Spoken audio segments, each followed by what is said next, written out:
Сизди таштап кеткен адамды кантип унутасыз? Арадан бир жума өттү, ыйлайсыз, сыгыласыз. Бул жака жатасыз, ал жака жатасыз, оюңуздан ошол кетпейт. Ал балким сизди акчалай алдап кетти. Ал балким дос эле, ал балким жакын ака эле, ине эле, айырмасы жок. Балким жакын эжеңиз эле. Кыскасы ошондой. Бир жума кыйынчылык болот сөзсүз түрдө. 2 жума чыдайсыз, аргасыздан чыдайсыз. Жеген табитиңиз, жеп аткан нерсе, ойлоп аткан нерсе оюңузда, өңүңүздө, түшүңүздө жүргөнүңүздү өзүңүз билбей каласыз, а? 3 жума. 3 жума негедир жашоо оң жагына кетишти баштады. Сизге кубанычтуу кабарлар келишти баштады.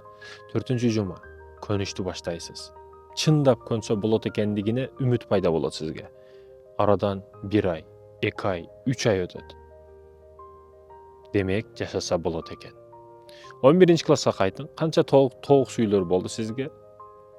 11-ди бүтүп үйлөнөм дейт элеңиз. Бирок үйлөнбөдүңүз. Ал дагы өтүп кетти. Айтайын дегеним, адам адамсыз жашай берет да. Адам абасыз жашай албайт. Кече коронавируста абанын кадырын канчалык билдик, а? Маска тагып бардыгыбыз. Канчалык сен өзүңдү алек кылсаң бир нерсе менен, сезимдер сени кыйнабайт. Адам жалкоо болбош керек да. Мурдагы ата бабаларыбыз неге аз ооруган, неге кыйынчылыктарга сынган эмес, себеби алар бир нерсе менен ар дайым алек болгон да. Бүгүн диванда жатып алсаң, телефон колуңда, конечно кыйналасың. Конечно сүйүү маселесинде кыйналасың. Сезимдер сени кыйнай берет. Тур, жашоо бар, терезени ач.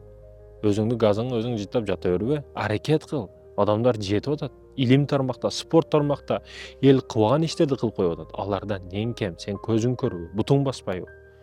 Жүрөгүң башка жактан согобу? Неге? Турмуш оор экен деп эңкей бербе, аркаңдан түртүп коет турмуш. Жашоодон жыртып коёмун, керектүү жерге баргызып коёмун деп мынтип текебир боло бербе. Башыңдан тээп коет, аркага түшкөнгө билбей каласың. Орто бол, жөнөкөй бол. Кадырыңды бил. Кадырсызга кадырлуу болуп мактанба.